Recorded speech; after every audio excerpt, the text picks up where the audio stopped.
দিলাম, তেল দিলাম, এখন তেজপাতা দিলাম, মতন পেঁয়াজ দিয়ে দিলাম,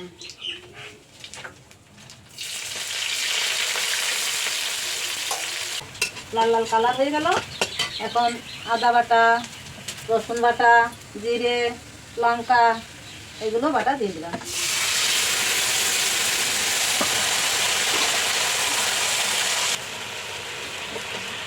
পরিমাণ মতন একটু হলুদ দিয়ে দিলাম, হলুদের গুঁড়ো। আলু কেটে রাখছি ডুমো ডুমো করে, ওগুলো দিয়ে দিলাম। এটা আচার সঙ্গে কষানো হয়ে যাবে।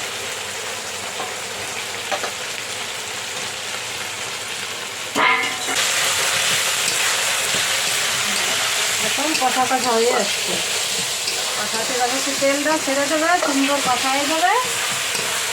তারপরে আমি মটর ঢেলে দেবো। আমি স্বাদ মতন লবণ দিয়ে দিলাম, পরিমাণ মতন লবণ। মটরটা দিয়ে দেবো, মটরটা দিয়ে কষাবো না। মটর দিয়েছি, এখন আমি জল দিয়ে দিলাম পরিমাণ মতন।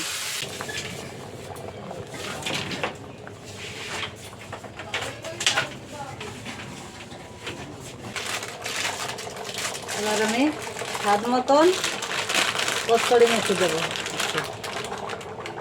এরকম হাতে গুঁড়ো করে দেখতে হবে। কস্তুরি মেথিটা স্বাদ মতন দিয়ে দিলাম। এবার পরিমাণ মতন গরম মশলা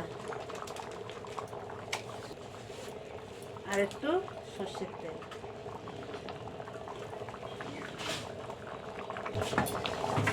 সর্ষের তেলটা দিলাম, এতে একটু ফুটবে, ফোটার পরে খেতে গেলে মনে হবে কি খাসির তেল দেওয়া আছে, এতে এরকম ফ্লেভার আসবে।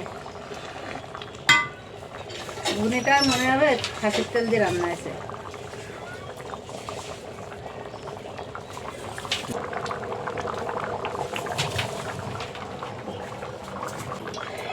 এবার আমি নামাই দেবো।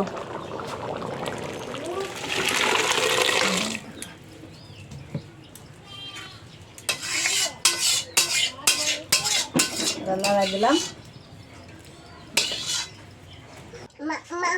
একটু খেয়ে দেখো টেস্টি কেমন হয়েছে। একটু এটা খেয়ে দেখো না, তারপর মাংসটা দেবো। কেমন হয়েছে? খুব টেস্টি।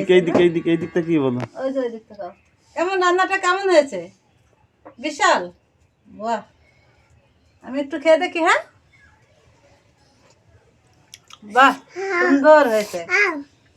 সবাই খেতে চলে এরকম করে রান্না করে খাবে। হ্যাঁ, আমি এই যে রান্নাটা করলাম, রান্নাটা তো সবাই দেখলে, দাদা ভাই, দিদি ভাই সবাই দেখলে। সবাই খেতে চাইলে এরকম ভাবে একটু রান্না করে খাবে, খেয়ে দেখবেন কেমন রান্নাটা হয়েছে। খেয়ে দেখে একটু সাবস্ক্রাইব করবেন, কমেন্ট করবেন আমার সেই চ্যানেলটাকে।